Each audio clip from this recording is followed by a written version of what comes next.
Pai do Senhor, irmãos, sejam bem-vindos a mais uma EBD. Você deve convidar um amigo, um parente, alguém para acompanhar conosco a nossa EBD. Seja bem-vindo você de todo o Brasil, do mundo que acompanha a gente. Se inscreva no nosso canal, dê um joinha, né?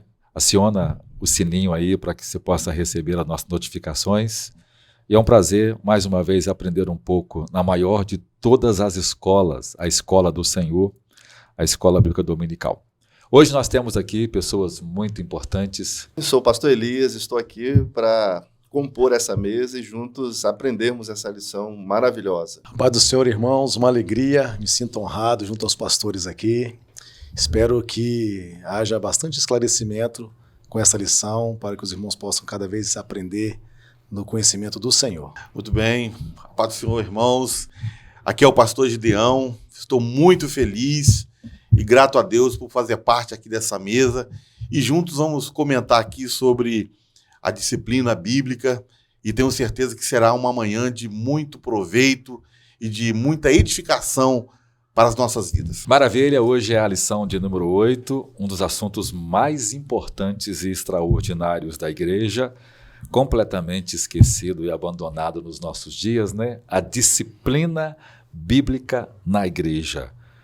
Que Deus possa abrir o seu coração. Se você tiver dúvida, pode perguntar no chat aí, os irmãos vão estar ajudando a responder as perguntas. Vem conosco que vamos aprender. Vamos orar e logo após vamos ouvir a leitura bíblica em classe. Pastor Jefferson orando. Vamos orar, irmãos. Senhor, nós glorificamos o Teu nome, bendizemos o Senhor. Te agradecemos por essa oportunidade. Queremos pedir ao Senhor que o Teu Santo Espírito esteja conduzindo esta aula, abrindo o nosso entendimento, Senhor. Cada irmão, cada irmã que está também nos assistindo também possam aprender, Senhor, mais de Ti. E, Senhor, possamos em tudo glorificar o nome do Senhor. Te louvamos assim no nome de Jesus. Amém.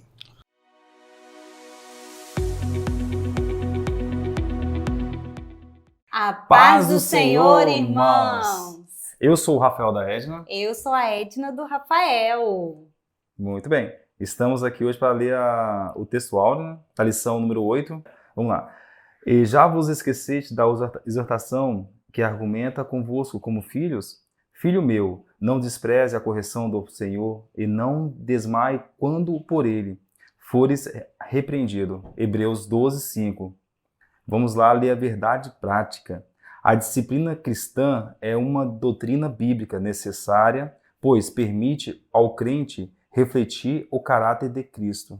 Agora nós vamos fazer a leitura bíblica em classe, que está em Hebreus, capítulo 12, do 5 ao 13.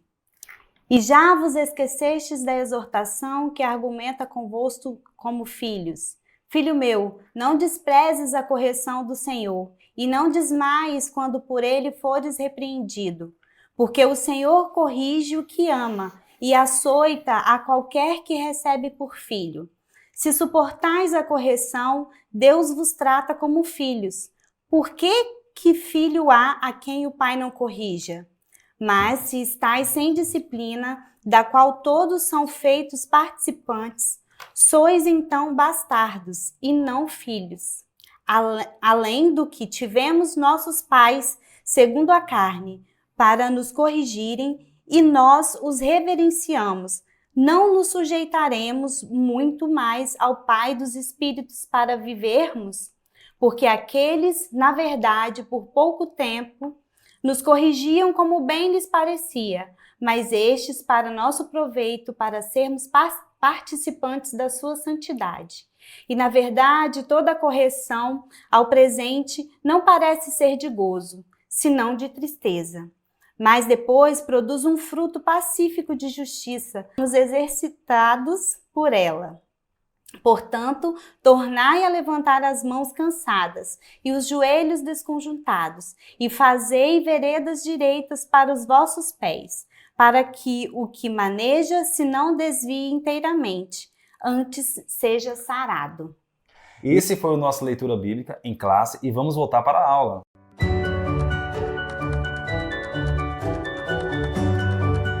Vamos começar um pouco falando sobre este assunto. Esse é um dos assuntos mais importantes da igreja, Nenhum outro assunto, né, a igreja participa de forma tão particular, tão saudável, tão consistente, como no processo disciplinar, né? Houve um tempo em que o que caracterizava uma verdadeira igreja era simplesmente duas marcas. A primeira era se ela celebrava de forma bíblica a Santa Ceia do Senhor, o sacramento. A outra era se esta igreja disciplinava os seus membros que viviam na prática do pecado. A reforma restaurou a igreja com base nessas duas características de uma verdadeira igreja. Hoje, essa é uma prática completamente esquecida, abandonada, né? Não praticada, ignorada, negligenciada pela igreja moderna. Já foi dito que uma igreja que não disciplina seus membros que estão em pecados, ela não é uma verdadeira igreja. Ou seja, a principal função da igreja após pregar o evangelho é lidar com o pecado na vida de seus membros. E Deus deu à igreja local a autoridade, né, de tratar as pessoas que estão em pecados. Tanto a igreja do Antigo Testamento, né, na visão de Israel, tinha o poder tanto espiritual como o poder civil, e a igreja do Novo Testamento, quando é estabelecida, né, Jesus trata isso em Mateus 18, Jesus trata isso, por exemplo, em João 20, né, quando ele assopra sobre os discípulos o Espírito Santo e diz que a igreja tem o poder, né, de perdoar alguém e ser perdoado, ou reter o perdão dessa pessoa e ela não ser perdoada, no sentido de disciplinar alguém que está andando numa conduta contrária à palavra de Deus. Então a igreja é a autoridade final, né? Lógico que essa autoridade vem da palavra de Deus, que é dada à igreja local, com base na sua liderança eleita de forma bíblica, de forma, né, legal e de forma saudável. E então essa liderança conduz o processo disciplinar para afastar da comunhão aqueles que estão vivendo na prática aberta de seus pecados. Então, pastor Jário, uma igreja que pratica a disciplina é uma igreja bíblica. Bíblica. Se alguém reúne uma igreja e lá eles não disciplinam seus membros publicamente, lá é tudo, né? Menos uma igreja. E errar nisso é errar. A disciplina é que dá a divisão, né? É a linha, é o muro de separação entre o mundo e a igreja. O que torna a igreja diferente do mundo é a disciplina, né? A disciplina diz que a igreja é um ambiente, é um arraial onde as pessoas vivem na prática da obediência à palavra de Deus e onde a santidade no reino de Deus é levado a sério, né? Deus diz em sua palavra, sede santo, porque eu sou santo. Então, Deus é santo e tudo o que pertence a ele também é santo. Então vamos começar. Pastor Gideão, nosso teólogo de peso aqui nesta manhã, poderá começar. Então vamos começar comentando aqui, irmãos, o nosso primeiro tópico da lição, que fala assim, a necessidade da disciplina bíblica. Por que a disciplina bíblica é necessária nesses dias que estamos vivendo, né? Conforme já ouvimos o pastor Jales falar, a disciplina bíblica existe desde os primórdios da igreja. E por que hoje ainda é necessária a disciplina bíblica? Então a lição, ela apresenta 3 pontos neste primeiro tópico. O primeiro deles diz assim, Deus é santo. Então essa causa seria a causa que justifica a necessidade da disciplina bíblica. Se nós servimos a um Deus santo, então obviamente nós temos que viver de acordo, né, em consonância com aquilo que é a vontade revelada desse Deus. E quando Deus revela a sua vontade na sua palavra, e nós não estamos andando de acordo com aquilo que está na palavra de Deus, obviamente que nós precisamos ser, então, disciplinados. 1 Pedro 1, 15, 16 diz assim, mas, como é santo aquele que vos chamou, sede vós também santos em toda a vossa maneira de viver. E aqui, pastores, né, essa expressão é muito interessante, né? É ser santo não é apenas numa área, não é apenas em um segmento, não, é santo em toda maneira de viver. Então não é fácil Não é fácil, não é simples você ser um servo de Deus e você, né, ser separado, você ser santo nesse mundo. Então nós temos que nos esforçar para alcançar esse padrão. E Pedro conclui dizendo o seguinte: portanto, está escrito, sede santo, porque eu sou santo. Então esse é o primeiro ponto. Deus é santo, nós temos que ser santo também. Uma coisa, pastor José, me permite, a questão da santidade na vida do crente, nós precisamos ter a noção de que essa vida de santidade, irmãos, ela é extensa, ela vai em todos os lugares onde os irmãos estiverem, porque muitos irmãos têm uma percepção, às vezes uma ideia de que vai viver uma vida santa dentro da igreja. Então, seja santa toda a vossa maneira de viver. Então, a santidade ela vai ser exercida na sua casa, nos seus negócios, no seu trabalho, de toda forma de você, né, agir. É importante viver uma vida santa, porque Deus é santo, como disse aqui o pastor Gideão. Perfeito. Amém. O segundo ponto, a necessidade da disciplina bíblica, é que a igreja do Senhor, ela é santa. Deus é santo, a igreja de Cristo, ela também é santa. E aí a gente observa assim, né, tanto no Antigo Testamento, como também no Novo Testamento, Deus chamou um povo, né, para que esse povo fosse um povo santo, um povo separado do mundo, né, um povo que pudesse testemunhar do nome de Deus, da pessoa de Deus ao mundo, né, a ponto das pessoas olharem, né, para o povo de Deus e entender que realmente é um povo que tem uma prática diferente, que tem uma vida diferente, né? Então, nós fomos chamados para reluzir nesse mundo de trevas, para brilhar. Né? E como podemos reluzir e brilhar se nós não refletirmos a glória de Deus? Né? Então, a igreja também ela é santa. E tem uma expressão, uma palavra no grego, né, o pastor Jari, que é o nosso professor de grego aí, é a palavra hagios, né, que significa separado, ou então consagrado. Então a igreja do Senhor ela foi chamada para ser separada, completamente separada do mundo. Então nós não podemos viver de uma outra forma, não podemos estar, né, andando de braços dados com o mundo, né, com o pecado, né, porque isso certamente fará vir sobre nós a disciplina do Senhor. 1 Coríntios 5,6, Paulo ainda fala o seguinte: não sabeis que um pouco de fermento leveda toda a massa? Então, quer dizer, nós somos o povo santo de Deus, e se no nosso meio alguém tem uma prática contrária à palavra de Deus, ele é um fermento, e um fermento, né, velho, e ele vai levedar toda a massa, ele vai contaminar todo o povo. A igreja do Senhor é santa, ela não pode ser contaminada, né, por uma pessoa, por um único indivíduo, né, se ele estiver andando em desacordo, em desarmonia com a palavra de Deus. Então é necessário que haja a disciplina. E pastor Gideão, nesse processo é muito importante, porque hoje, né, com essa visão da igreja amigável, né, de uma igreja que agrada as pessoas, né, e não uma igreja que vive para manifestar a glória de Deus, é muito comum o pastor, muitas vezes, pregar o evangelho, né, pregar a verdade, mas ele não se responsabiliza em investigar se as pessoas estão aplicando a palavra à sua vida.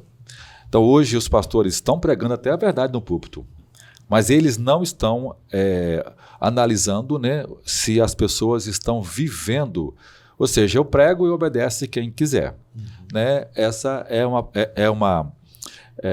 uma pregação pela metade, vamos dizer assim, né, de forma irresponsável, porque Paulo disse que Tito tinha que pregar e exortar as pessoas, repreendê-las, para que elas pudessem viver de forma a obedecer à palavra de Deus.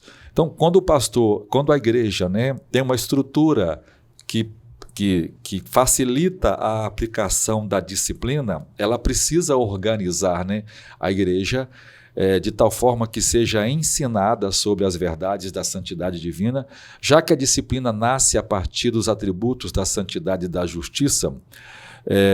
Então, ela nasce da necessidade da igreja de fazer uma análise, né, ou do pastor observar os líderes verificar se as pessoas estão andando de acordo com a palavra de Deus. Ou seja, cabe ao pastor da igreja, né, fazer, né, um acompanhamento dos membros da igreja e ver se eles estão aplicando aquilo que houve, né, na vida prática da igreja. Eu gosto muito dessa expressão separado, porque exatamente é essa expressão que o Antigo Testamento fala, né? Diz que quando os levitas eram santos ao Senhor, porque eles eram separados das outras tribos de Israel, né? Quando diz que o dízimo é santo ao Senhor, é porque o dízimo era uma parte do dinheiro separado, exclusivo para o Senhor.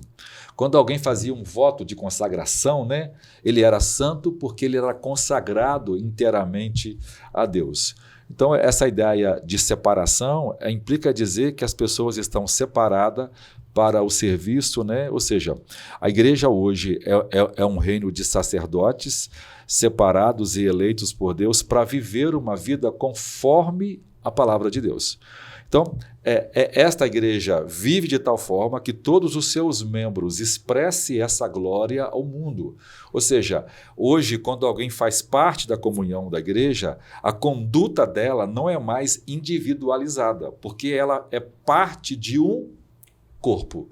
Então, ela precisa ser instruída de forma bíblica, né, de forma orientada, para viver uma vida separada, né, daquilo que o mundo ensina. Por isso a necessidade da disciplina, não se torne um fermento e aí acabe contagiando, contaminando os outros irmãos. Por isso a necessidade dessa separação, né, dessa consagração dos crentes.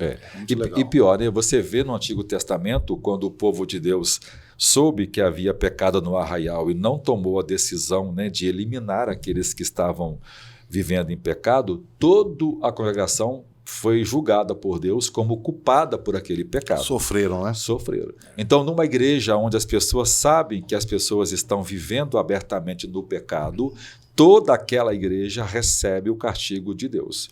Ou seja, se a igreja não disciplina quem está em pecado, toda esta igreja receberá a disciplina do próprio Deus, que é muito mais terrível do que a disciplina aplicada pela igreja a seus membros em pecado. A gente tem um exemplo, né, no que o pastor Jairo falou, né, a situação do pecado de Acã, né? É isso aí. Então, por causa do pecado de Acã, toda a congregação, né, todo o povo ali acabou sofrendo uma derrota justamente porque ele não foi assim corrigido, né? Ele não foi realizado, né? No caso, somente Deus depois que faz o julgamento e restaura, né, a congregação novamente para a presença do Senhor, né? E no caso de Ananias e Safira, quando ali vem a disciplina, gera um temor na igreja, onde eles, né, percebem que Deus está presente. Então a conduta passa a ser com mais cautela. Por quê? Porque ali é um corpo e precisa então dessa consagração. Amém. Agora, a gente percebe, né, pastor, também nessas colocações que foram colocadas, que quando, no caso, a igreja ela não disciplina, o próprio Deus vem e disciplina. Né? Você vê, né? Há várias repreensões às 7 igrejas, né? Às 5, né? Que as 2 não recebem, de Deus dizendo: vocês tolerou Jezabel, vocês toleraram os nicolaítas, vocês não repreenderam, vocês, né, não disciplinaram essas pessoas. Eu tenho contra ti. Eu tenho contra ti que vocês foram tolerantes, né? Então, a tolerância na igreja ao pecado é zero. É zero, né? Então, e veja, e Deus elogia o outro grupo, diz: vocês não aceitaram os nicolaítas. E Deus fala assim: os quais eu odeio. Ou seja, Deus, o mesmo Deus que diz que ama e quem está falando aqui é Jesus Cristo, né? Isso aí. Né? Eu odeio, ou seja, eram pessoas que seguiam um comportamento pecaminoso e que Jesus odiava esse comportamento. Então essa igreja é elogiada porque ela excluiu esse grupo que vivia na prática do pecado. Vamos lá. Por fim, então, né, o terceiro ponto aqui do nosso primeiro tópico sobre a necessidade da disciplina bíblica fala assim: quando a igreja não disciplina. Então, o que pode acontecer com uma igreja de Cristo, uma igreja do Senhor, que não pratica disciplina, que não exerce, né, essa atividade espiritual de disciplina. Então, uma igreja que não corrige seus membros, ela perdeu a sua identidade. Então, ela perdeu a sua identidade cristã. Então, você tem um grupo social, apenas isso, um grupo social, porque a verdadeira igreja de Cristo, ela vai corrigir, ela vai disciplinar os seus membros. Se ela não faz isso, se ela não disciplina, ela perdeu a sua identidade. Vamos aprender o sentido da palavra correção? Essa palavra é utilizada para emendar, regenerar, restaurar e disciplinar. A correção é uma responsabilidade e uma função dos pais para com seus filhos e de Deus para com seu povo. E é por isso que tanto os termos em hebraico quanto em grego sugerem um significado duplo para essa expressão. Vai aparecer aí na sua tela. Um dos significados é instruir, guiar, argumentar e, por sua vez, punir, castigar e reprovar. Ou seja, a correção é visível em todo o processo de criação de filhos, como sugere a expressão grega muito comum, paideia, educar um filho. Esse sistema usa tanto a orientação positiva como a disciplina negativa em caso de má conduta. É por isso que, em vários momentos, a palavra de Deus é apresentada como útil para a correção, assim como aparece em 2 Timóteo 3,16. Toda a Escritura é inspirada por Deus e útil para o ensino, para a repreensão, para a correção e para a instrução na justiça. Isso ressalta o valor imenso que a palavra de Deus dá à melhoria de vida e de caráter de todos nós que somos cristãos. E o termo grego, utilizado aqui no texto de Timóteo, significa restauração para um estado de retidão, demonstrando o valor imenso que a palavra de Deus dá para que nós cristãos sejamos corrigidos e orientados, para que venhamos melhorar e ter um caráter perfeito como o de Cristo Jesus. Outro aspecto aqui também é que o resultado da não disciplina na igreja é igrejas fracas, anêmicas e sem um testemunho vigoroso, né, de Deus, de Jesus Cristo e do Espírito Santo. Uma igreja também que não disciplina os seus membros, ela se torna uma igreja mundana.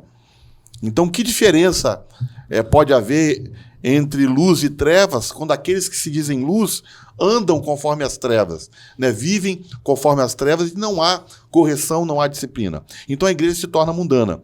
E quando o pecado de um irmão é conhecido e não é tratado, então ele pode se tornar um hábito pecaminoso, né? E tornar esse irmão uma pessoa, um crente indisciplinado, né? Então, nós temos uma comunidade, né, de pessoas, de crentes, de pessoas indisciplinadas.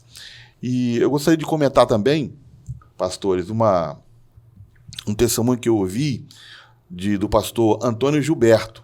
Né? Antônio Gilberto é um pastor muito conhecido das Assembleias de Deus, já, né, de saudosa memória, e ele falava uma certa vez, quando ele conversava com irmãos da igreja, de uma igreja cristã lá na Suécia, né, nós sabemos que os nossos missionários eram suecos, e ele questionou eles por que a igreja pentecostal lá na Suécia não tinha mais aquele vigor, não tinha mais aquela, né, vamos dizer, aquela pujança de uma igreja, né, poderosa, que no passado tinha 6 mil membros e agora nem tanto. E a resposta que ele ouviu dos líderes foi que a igreja havia abandonado a disciplina. Então, ao contrário do que a gente pode imaginar, quando a igreja não disciplina, ela entra numa derrocada, ela entra num estágio, entendeu? Que ela tende a perder mesmo a sua posição, né, no reino de Deus. Jesus até ameaçou as igrejas lá no livro de Apocalipse de retirar, né, o castiçal dela. Então, nós sabemos que a igreja ela precisa exercer a disciplina para que seja uma igreja saudável. Na verdade, né, Uma igreja que não disciplina seus membros, ela tem tempo contado, né? Ela pode estar em pleno crescimento, ela pode estar desenvolvendo atividades, né, de adoração muito calorosas, mas ela tem tempo de validade, né? Mais cedo ou mais tarde, essa igreja vai acabar. Por quê? Porque é uma ordem de Jesus Cristo, né? Se ela não lida com as pessoas que estão em pecados, né? O pastor Gideão citou, né, o texto de Apocalipse, ela vai perder o seu castiçal. Eu acompanhei muitas igrejas que pararam de disciplinar e todas elas morreram, né? E as que não estão mortas estão no CTI, já em fase final, porque estão para morrer. E os pastores não conseguem entender por que a igreja não cresce. Às vezes eu vejo uma igreja tentando revitalizar, reformando os templos, né, criando processos, tentando vender uma imagem na internet, né, colocando testemunhos, e ela esquece que nada daquilo terá importância se ela não lidar com aqueles que estão vivendo na prática do pecado, né? Pastor Jairo, a nossa Assembleia de Deus, no seu nascedouro, né, ela sempre usou dessa prática da disciplina, né? A gente conhece a história dos nossos pais, nós também vivemos também um bom período nessa disciplina, mas hoje a gente tem observado, pastor, que a quantidade de igreja, falando da nossa denominação, né? Nossa denominação em si, Assembleia de Deus, muitos já não praticam mais o ato de disciplina, acham isso arcaico, ultrapassado, dão vazão à ideia porque, né, antigamente qualquer coisa era motivo de exclusão, né, se dizia até assim essa palavra, né, não era nem disciplina, era exclusão. Uma irmã apontava um cabelo, era excluída. Né, então, e hoje muitos pastores e muitas igrejas têm observado que eles têm abandonado essa prática de disciplina e vem aumentando isso na nossa denominação. Muitos pastores zombam da gente, né, por ainda praticar a disciplina bíblica. Veja, nenhuma igreja cresce saudável se ela não praticar a disciplina bíblica. Se ela não pratica a disciplina, ela é uma doença, é uma igreja doente. Agora veja, né, é verdade que no passado muitos pastores abusaram da questão disciplinar, né, de forma abusiva, né, de forma muito ruim, e isso acabou trazendo prejuízos. Mas o fato de alguém usar mal alguma coisa não quer dizer que aquilo não seja bíblico, né?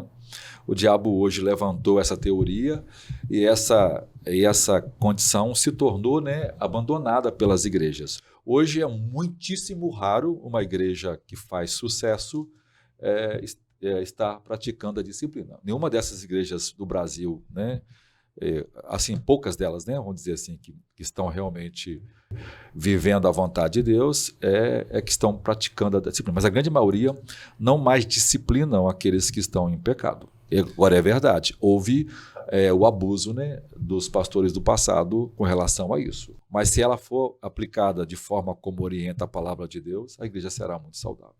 Uma outra coisa também que nessa passagem eu gostaria de fazer uma observação, pastor, é justamente no comportamento dos líderes, né? Porque muitos não disciplinam porque muitas das vezes acabam não tendo disciplina familiar. E isso acaba trazendo um problema para esse líder, muitas das vezes, disciplinar os membros, porque isso acaba sendo um problema para ele, né? Porque muitas das vezes ele acaba deixando de disciplinar justamente porque há um problema, né, no caso de ordem familiar, numa relação com com seus filhos, com a sua esposa, né? Então isso acaba, de repente, ele evitando, né, de disciplinar, e acaba a igreja vivendo também da mesma forma, né, pastor? Na verdade, o diabo tem destruído os futuros pastores já na infância, né? Como os pais não disciplinaram, né, não deram os devidos castigos para para os devidos comportamentos pecaminosos. Hoje os pais seguem muito mais a psicologia humana do que a palavra de Deus. e a maioria dos pais não colocam os limites, né, e nem cria uma cultura de responsabilidade dentro de casa.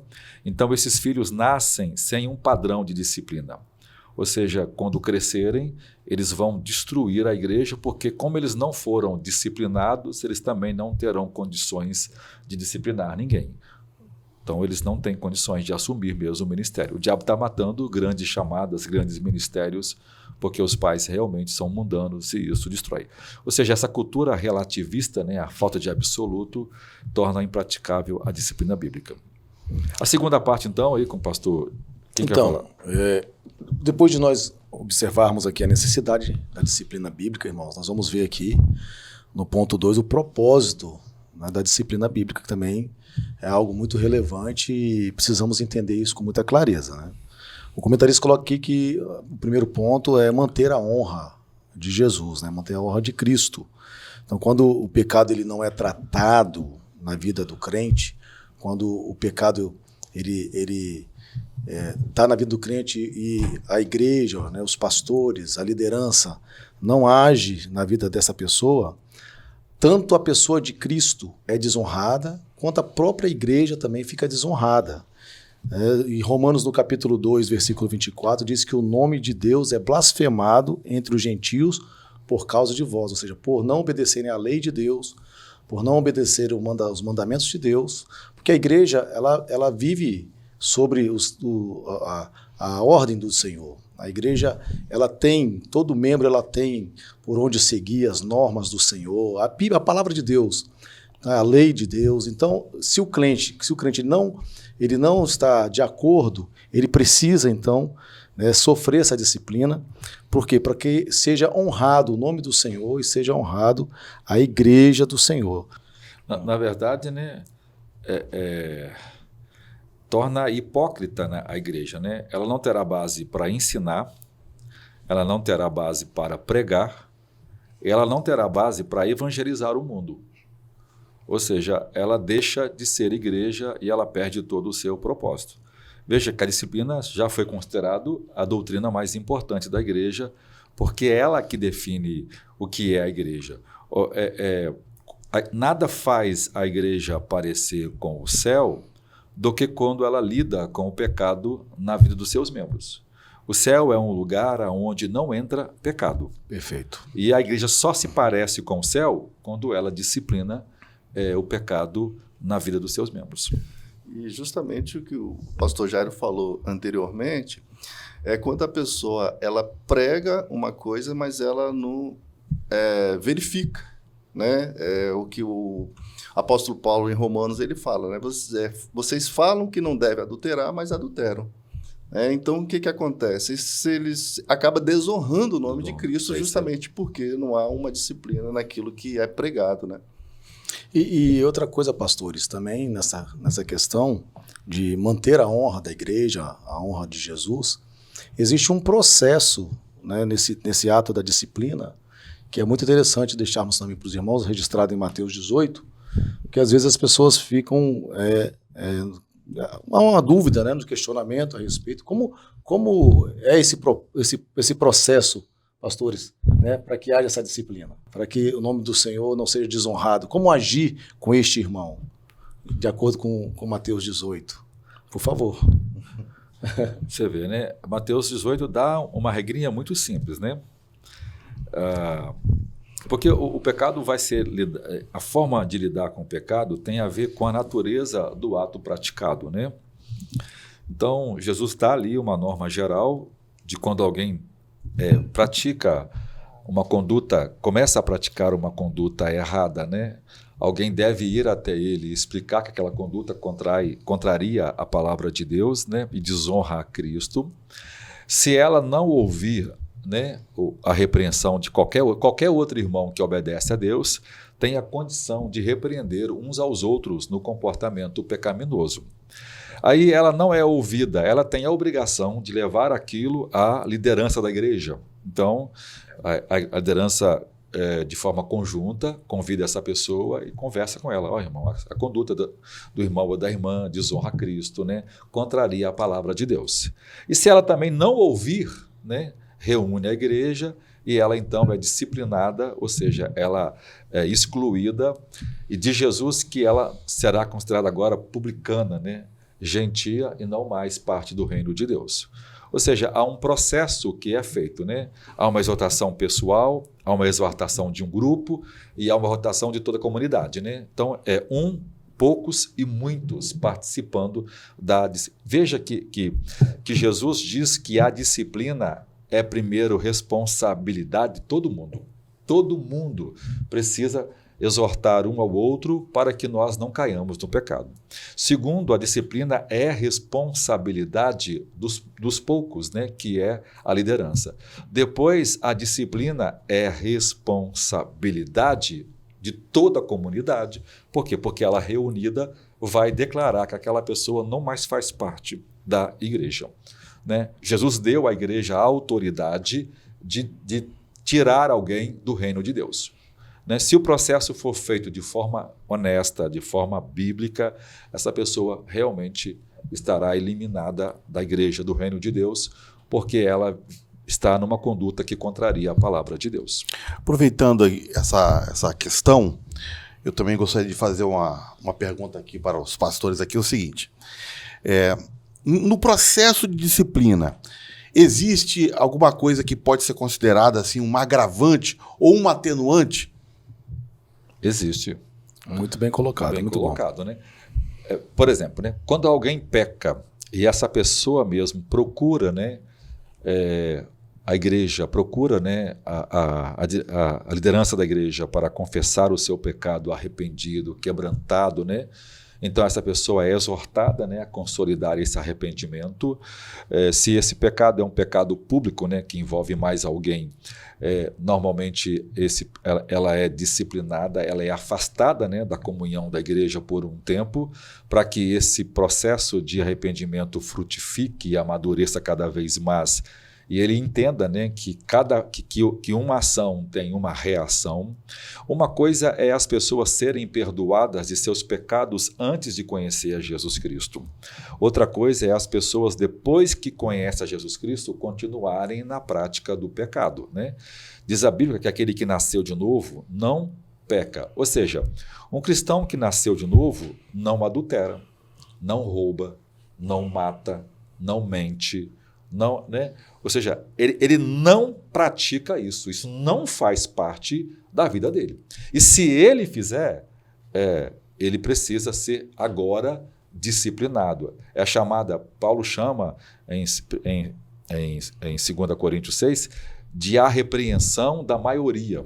Né? É o caso daquele caso, né, que alguém tem caso sexual com a madrasta, e Paulo diz que a igreja deve se reunir em nome de Jesus e no poder de Jesus para que possa ser excluída, né, ou retirado do vosso meio o que tal praticou esse ato.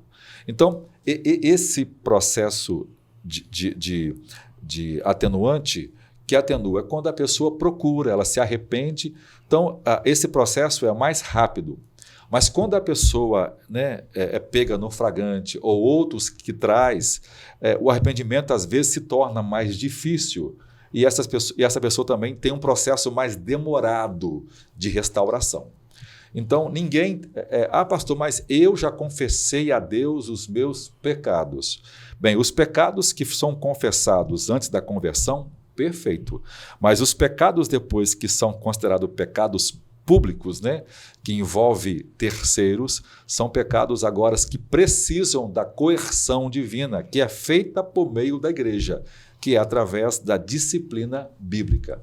Por quê? Isso é feito para que a disciplina visa 3 coisas. A primeira, ela visa restaurar o indivíduo. Como? Ele errou, então ele se arrepende, então ele precisa. Por que uma criança, quando erra, precisa receber, por exemplo, o castigo, né, que é a vara? Porque a dor é uma linguagem que o consciente entende que aquele ato praticado tem uma consequência. Ok? Então a Bíblia ordena isso para que a criança nasça com essa ideia. Porque quando alguém, por exemplo, dá um tiro em alguém e mata, é preso. A prisão é uma forma daquela pessoa receber a justa repreensão daquele comportamento. Quando alguém entrega a sua vida a Cristo, ele está recebendo o perdão de Deus de seus pecados, mas Cristo foi punido por esses pecados. Agora, os pecados praticados depois da conversão são pecados em que a disciplina bíblica vai levar o indivíduo ao arrependimento e a ser restaurado. Então, ele é afastado da comunhão da igreja por um tempo para expressar isso e para que a comunidade saiba que ele está no processo de cura. Perfeito. E para que os outros saibam, se eles praticarem também aquele pecado, eles também serão disciplinados. E para que o mundo saiba que a igreja não tolera aquele comportamento. Tem muitas igrejas que a pessoa chega, estou arrependido, o pastor acha que aquilo é o bastante. Isso é uma tolice, isso é antibíblico, isso não está certo, né? Por quê? Porque que bom que já está arrependido, mas o processo da disciplina não muda, né? Aí tem que olhar para as escrituras, né? Você vê Davi errando, ele se arrepende, ele chora, ele jejua, mas a consequência, mas Deus, né, não tira a disciplina. Perfeito. Ela vem, mas vem, né, cortando, né? Morre a criança, a família toda depois se perde em virtude disso. Por quê? Porque uma coisa é o perdão de Deus, outra coisa é a pessoa ser levada à responsabilidade daquele comportamento, né? Davi vai contar ao povo, Deus não gosta disso e manda o juízo. Ele se arrepende, né? Mas o juízo vem de todo jeito, né? E Deus escolhe qual dos 3 juízos você quer receber, né? Perfeito. Por quê? Porque uma coisa não anula a outra. Por quê? Porque é assim que a comunidade inteira lida com o pecado de um. Por quê? Porque o pecado de um se tornará o pecado de toda a comunidade se a comunidade não disciplinar aquele que está em pecado. No tempo do Antigo Testamento, por exemplo, quando alguém adulterava, né, ele era apedrejado por todos, né? Se alguém não lançasse uma pedra, ele era responsável pela prática daquele pecado. Hoje, a igreja tem esse mesmo poder, não mais o poder civil, mas o poder espiritual. Então, quando é que alguém repreende alguém que está em pecado? Quando ele vota, né, em assembleia a disciplina ou afastamento temporário daquela pessoa que praticou um ato que é necessária a disciplina para corrigir não só o indivíduo, corrigir a comunidade de forma prévia e mandar uma mensagem para o mundo. Ó, nós não concordamos com isso. Okay? Pastor, o senhor falou a respeito do pecado público e um pecado privado, né? O senhor poderia explicar, de repente os irmãos acabam não entendendo, né? Quando é que é um pecado público e um pecado privado, né? O pecado privado é aquele que só você pratica ele, ok? É um pensamento, né? É um pecado que você faz sozinho. Esse é um pecado privado. Então, ele é tratado normalmente, inicialmente, como pecado privado, né? Se às vezes ele é um vício, então ele é acompanhado, e às vezes até o pecado privado será disciplinado para tentativa de corrigir uma conduta pessoal. Mas ele é tratado inicialmente de forma privada. O pecado público é quando envolve uma outra pessoa, entendeu? O privado na verdade, quer dizer o particular, só eu. Ok? Porque às vezes a gente entende essa ideia de pública, né, considerando, né, o privado e o governo. Né? Não é isso, não. Porque quando envolve outra pessoa, ele é público. Por quê? Porque não é mais só a pessoa. Né? E até porque quando envolve mais uma pessoa, normalmente isso vem a público mais cedo ou mais tarde. E toda vez que vem a público, ele gera escândalo. Né? E se tem uma coisa que Jesus alertou, cuidado aqueles que trazem escândalo para o reino de Deus. Jesus era melhor as pessoas, né, dar um jeito de sumir do que causar escândalo, né, porque é uma coisa muito séria. Então esta é uma forma de lidar com o pecado. Por exemplo, as pessoas perguntam, pastor, e se a pessoa não confessar seu pecado e só ela e Deus? Não tem perdão, né? Ela precisa expor seus pecados para que sejam perdoados. Por quê? Porque foram praticados depois que ela tinha aquela consciência já de perdão de pecados e não deveria praticar aquilo. E pastor Jairo, dentro do que o senhor estava comentando aqui, tem muitas pessoas hoje dentro da igreja que elas entendem que ela mesma pode se disciplinar, autodisciplina. Ela mesma pratica a disciplina. Ela mesma, vou ficar sem tomar ceia, né, e fica sem tomar ceia 1 vez, 2 vezes, 3 vezes, né, o quanto ela entender. Isso tem acontecido também. Isso é um equívoco, né, muito grande. Né? Ninguém tem o poder a disciplina é um ato de autoridade. Só quem pode disciplinar quem tem autoridade. Primeiro, né, a autoridade de disciplinar os filhos são os pais. Né? Um filho não se pode autodisciplinar, é os pais, porque a disciplina é feita sempre por um padrão de autoridade. Quem disciplina os membros é a liderança da igreja, junto com a assembleia, quando precisa disciplinar. Porque, na verdade, a assembleia só entra naquele processo em que a disciplina inicial não funciona.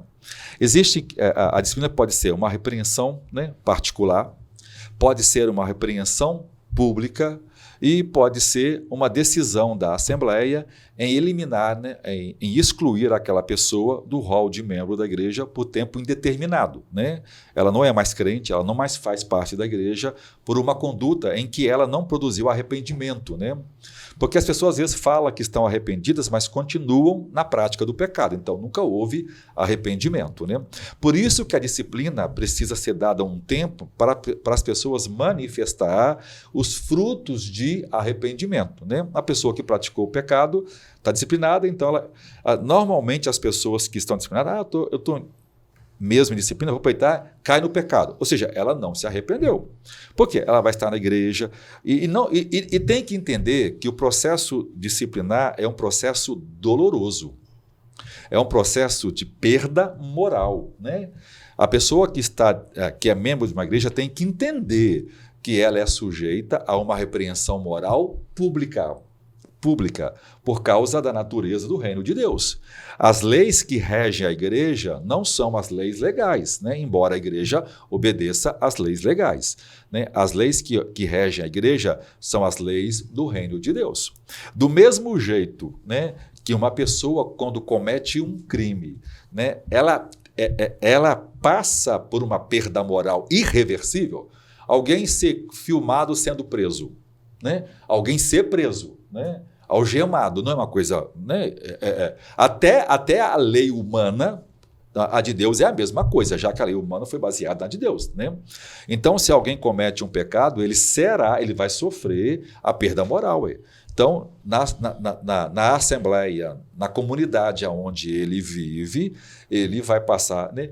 Vai ficar envergonhado, né? Vai ficar rebaixado. Isso é necessário para que ele não seja condenado no último dia. Por quê? Porque ele já foi perdoado dos pecados passados. E ele voltou a praticar um pecado que ele não deveria praticar. Então as pessoas precisam, porque hoje, né, as pessoas vivem em falsas igrejas, em falsas teologias. Né? Exatamente. Esse é um problema. Então a disciplina é uma igreja que constantemente não disciplina seus membros, tenha certeza, não é igreja, é qualquer outra coisa, mas não é igreja. Entendeu, pastor?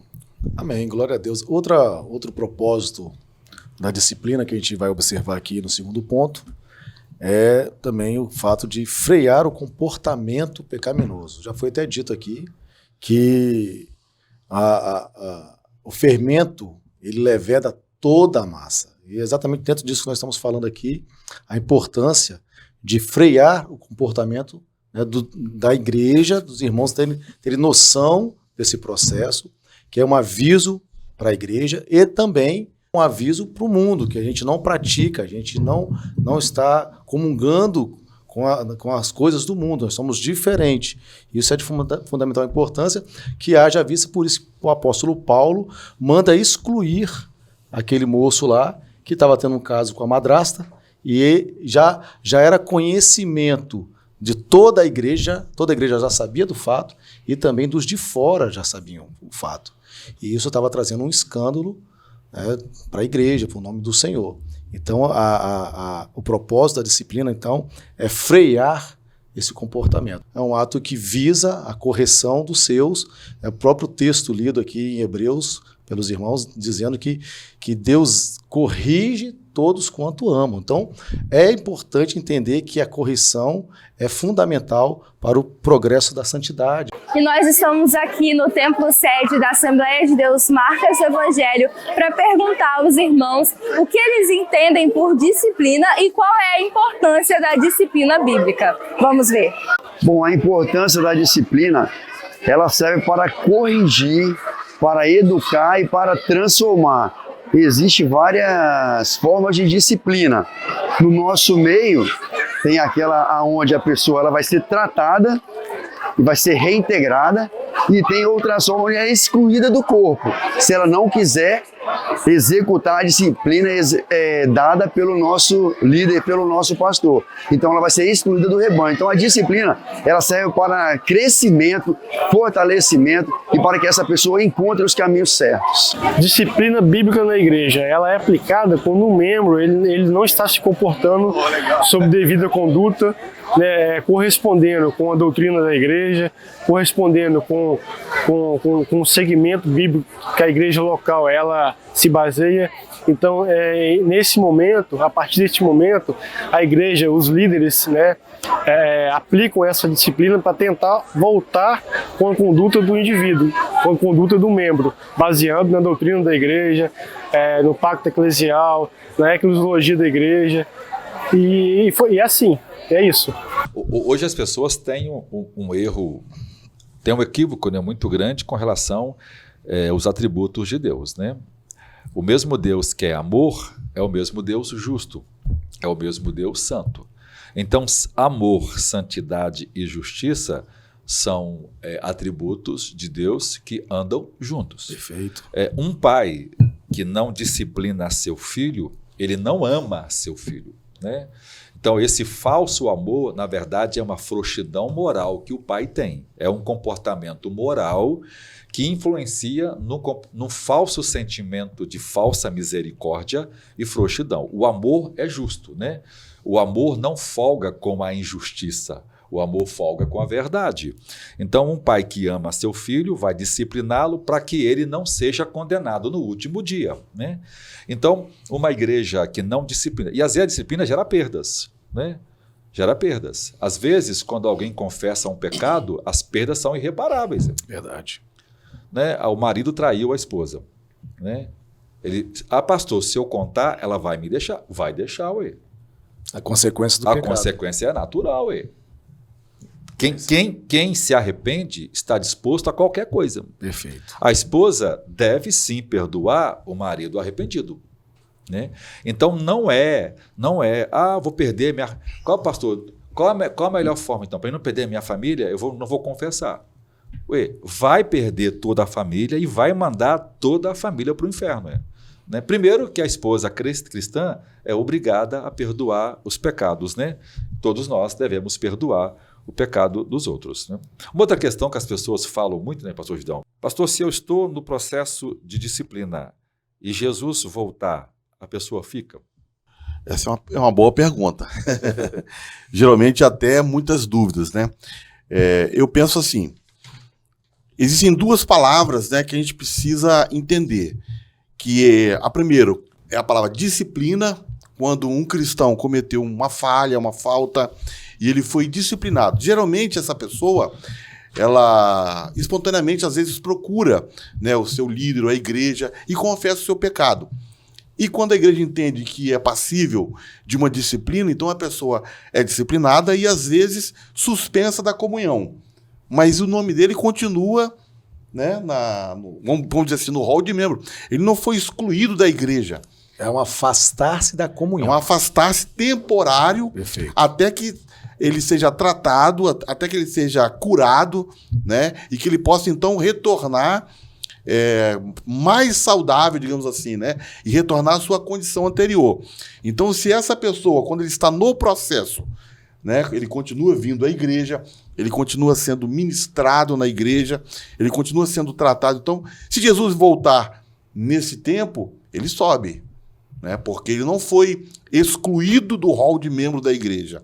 Agora, aquela outra pessoa que cometeu um pecado, né, e que não quer se arrepender, ele, uma vez sendo confrontado, não confessa o seu pecado, e ele é então excluído da comunhão da igreja, então esse é um sério candidato aí para o inferno, se Jesus voltar naquele período. Se ele não se arrepender, se ele não retornar, né, humilhado, e se ele não corrigir o seu comportamento, e se Jesus voltar nesse período em que ele está excluído, ele certamente né, não herdará o reino de Deus. Então agora o Moisés vai falar sobre as formas de disciplina bíblica. Gente. Bom, então fechando aí a lição, né, depois que foi bem explanado, né, ficou a parte mais suave, né, em virtude, né, de tudo que foi tratado aqui. Eu quero somente falar, quero falar desse tópico, e eu quero pegar o texto que está em Hebreus, né, no capítulo 12, versículo 11, que o Paulo, né, eu entendo que Paulo escreveu esse texto, que ele fala que a correção, ao presente, ela não parece ser de gozo, né, de alegria, senão de tristeza, mas depois ela produz um fruto pacífico. Então, falar de formas de disciplina bíblica não é uma coisa assim agradável de se falar, mas é uma coisa necessária por causa dos resultados que a disciplina bíblica ela produz. Então, a nossa lição aí, ela diz que a correção, a disciplina, ela contribui para o crescimento e a formação do caráter cristão. E também diz que quando o crente ele comete alguma falta e ele não é corrigido, a tendência é que essa prática acaba se tornando um comportamento contínuo. Então, quando alguém comete um pecado e não é advertido, não é corrigido, a tendência é que essa pessoa ela continua na prática do pecado. E, como o pastor Jairo aqui mencionou, que um dos objetivos aí, né, da disciplina é levar aquele que pecou, ou que vive na prática do pecado, a uma restauração e reconciliação.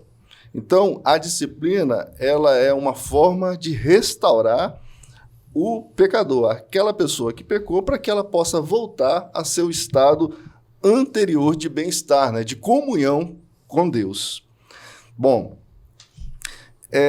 temos também, né, a forma da disciplina, no caso, como uma forma de exclusão, né, como está aí no último subtópico, né, desse tópico 3, que fala justamente a respeito do poder que a igreja tem de executar, né, no caso, a correção, né, a disciplina de exclusão.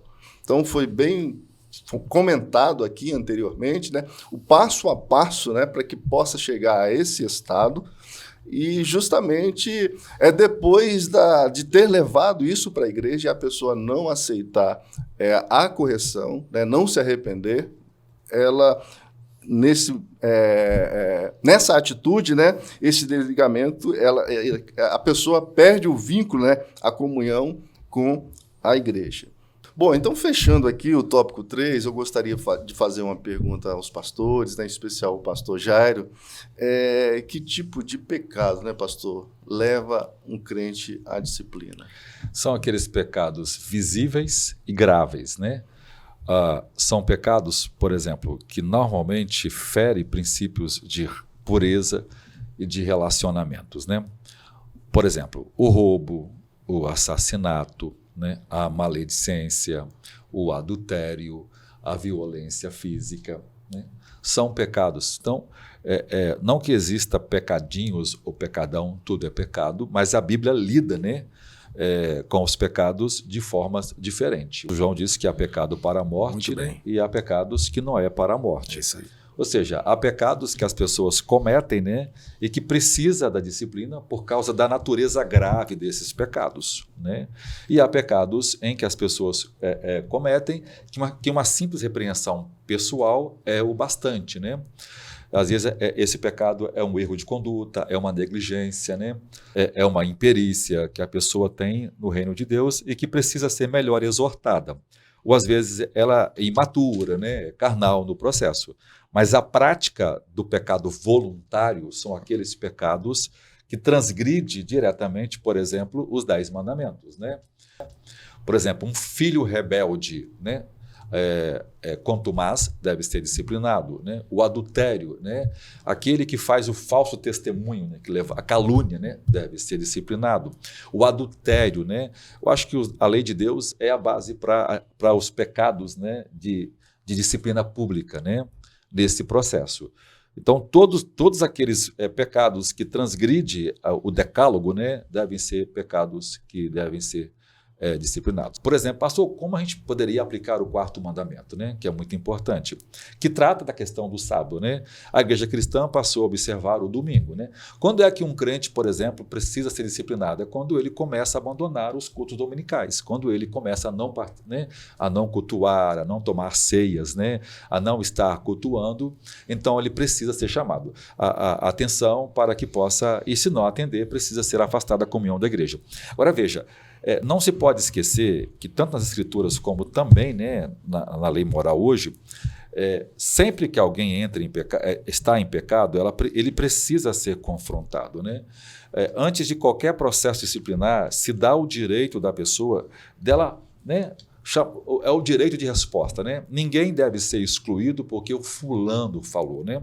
Só existe 2 formas de disciplina que pode ser feita. Primeiro, é quando alguém é pego, né, no flagrante do pecado, né? Todo mundo viu, está claro, né? Segundo, quando nós não temos todo mundo, pelo menos 2 testemunhas idôneas que precisam, nós vimos isso, há provas disso, então a pessoa é disciplinada. Ou quando ela consente, não, eu realmente errei, eu preciso ser. Então, todo mundo tem direito à resposta. Agora, não direito a justificar seus pecados.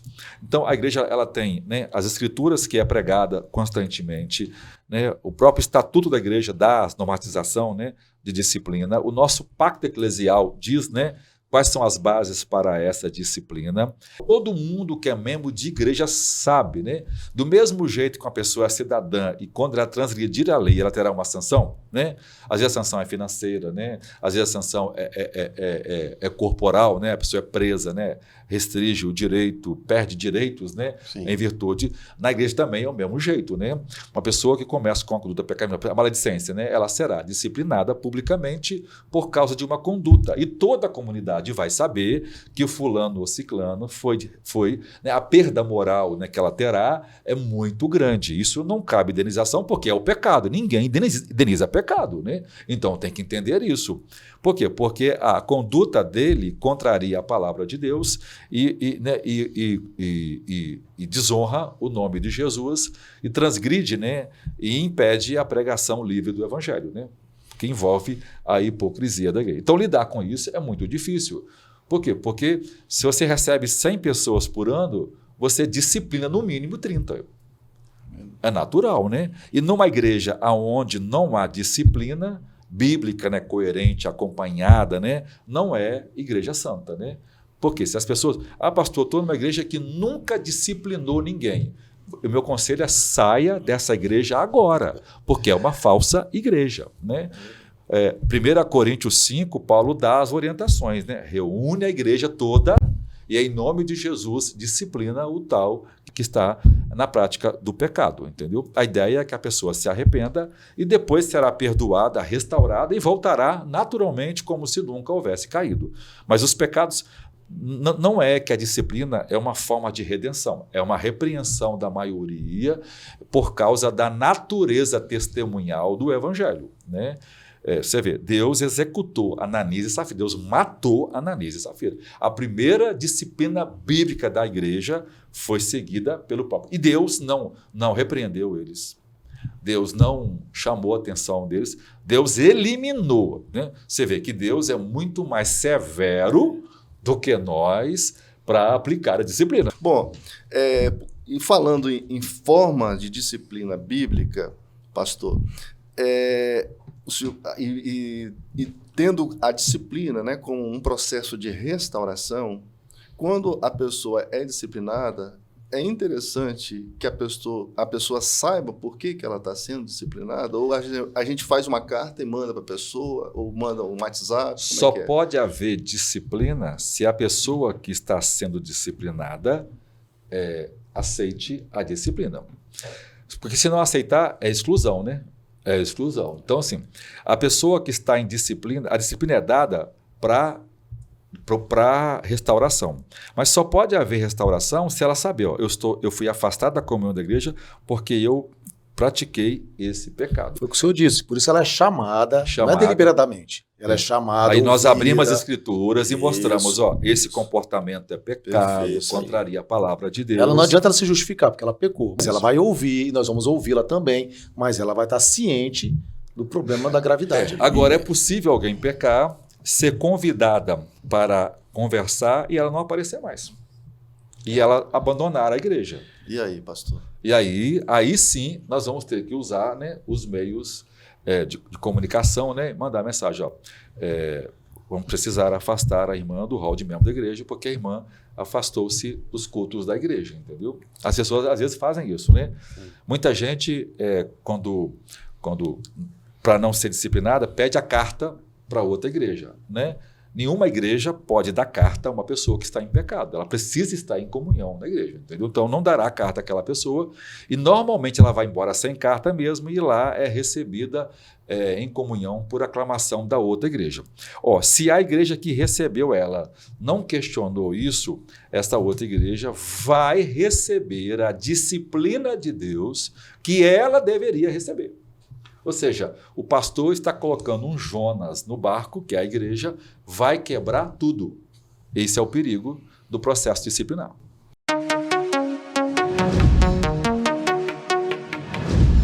Pai do Senhor, irmãos, chegamos ao final da lição e agora faremos algumas perguntas para ver se vocês absorveram corretamente o conteúdo ensinado. Respondam no chat a alternativa correta, ok? Número 1. Uma igreja que não corrige os seus membros. Letra A. Perdeu a sua identidade. Letra B. É uma igreja bíblica. Letra C. Está cumprindo o mandamento de amor ao próximo. Ou letra D. Valoriza a harmonia interna.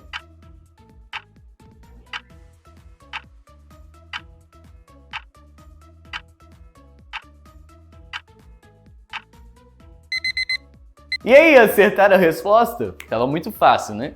A resposta é letra A. Perdeu a sua identidade. Vamos para a segunda pergunta. Por que é necessária a disciplina bíblica? Opção A. Para constranger a pessoa. Letra B. Porque Deus é santo, a igreja é santa e o cristão deve ser santo. Letra C. Para agradar a liderança. Ou letra D. Para afastar os pecadores.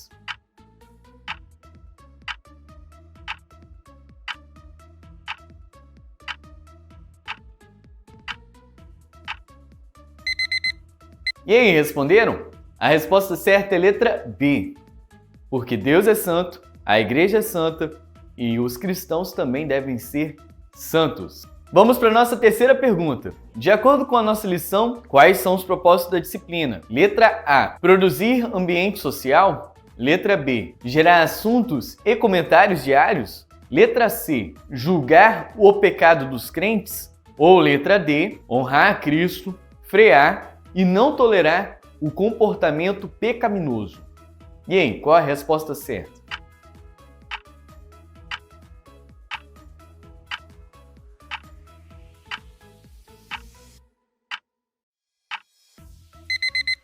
A resposta certa é a letra D, honrar a Cristo, frear e não tolerar o comportamento pecaminoso. Vamos para a nossa última pergunta. Quais são as formas de disciplina bíblica? Letra A, advertência e punição. Letra B, correção e acusação. Letra C, correção, restauração e exclusão. Ou a letra D, denúncia e desligamento.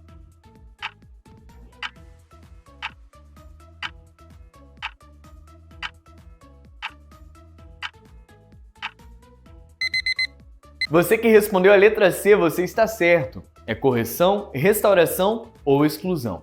E ficamos por aqui. Espero que vocês tenham acertado e aprendido a nossa lição de hoje. Deus abençoe. Paz.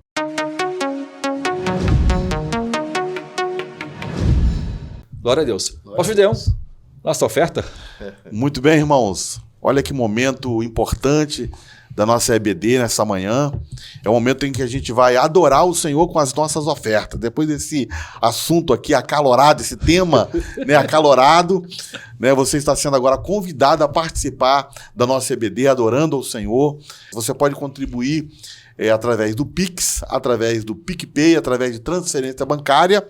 E também queremos fazer um convite especial para você participar conosco de uma campanha maravilhosa, a campanha dos 1000 valentes.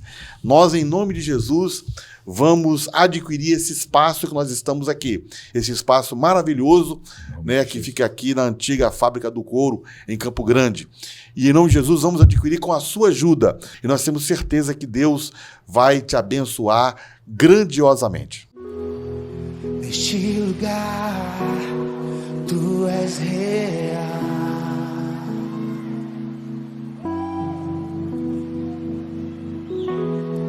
Vou me entregar totalmente.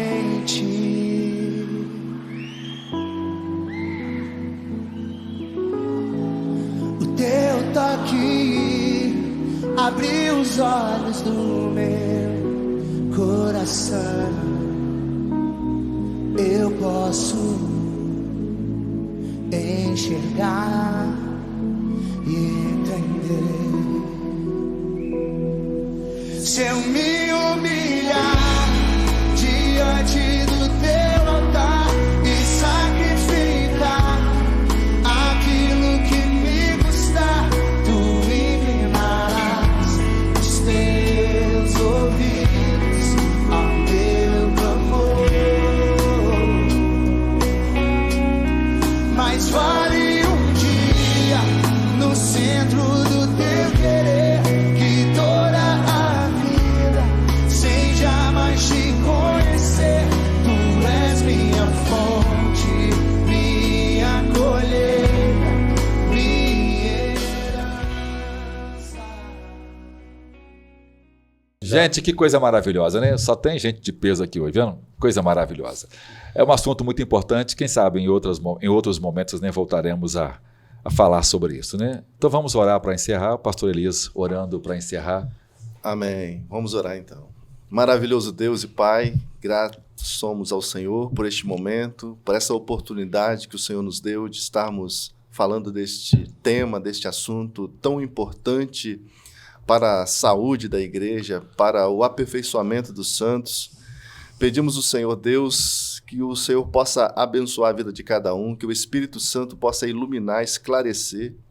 Ó Deus, que esta palavra seja motivo de gozo, de alegria, de edificação, de restauração. Pedimos, Senhor Deus, que o Senhor venha abençoar cada ouvinte da Tua palavra, que nos acompanhou, que o Senhor possa trazer a Sua bênção sobre a vida, sobre essa família. Possa, Senhor Deus, trazer salvação, trazer cura. Pai amado, nós te bendizemos, Senhor Deus, por todas as coisas que o Senhor fez por nós. Que a Tua palavra possa alcançar, Senhor Deus, ó Pai amado, lugares aonde nós nem imaginamos, mas que isso seja, Senhor Deus, não para o nosso louvor, mas para a glória e para o crescimento do Seu reino. Assim nós oramos e agradecemos em nome de Jesus. Amém. Amém. Deus abençoe você. Fica na paz. Amém.